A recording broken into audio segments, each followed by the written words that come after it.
सामान्य प्रशासन विभागापेक्षा त्या मंत्र्यांचेच फार फार नाटकं असतात, फार त्यांच्या अपेक्षा असतात आणि त्या अपेक्षेप्रमाणे सार्वजनिक बांधकाम खात्याचे अभियंते, ते अधिकारी हे त्या कॉन्ट्रॅक्टरना घेऊन ती कामे करून घेत असतात.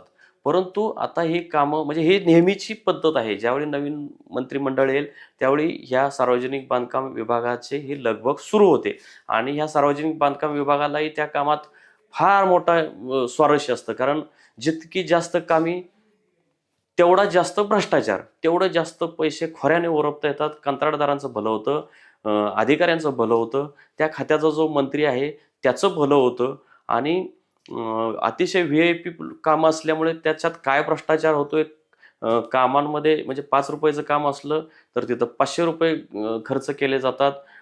अशा पद्धतीचं ह्या सार्वजनिक बांधकाम खात्याचा कारभार आहे.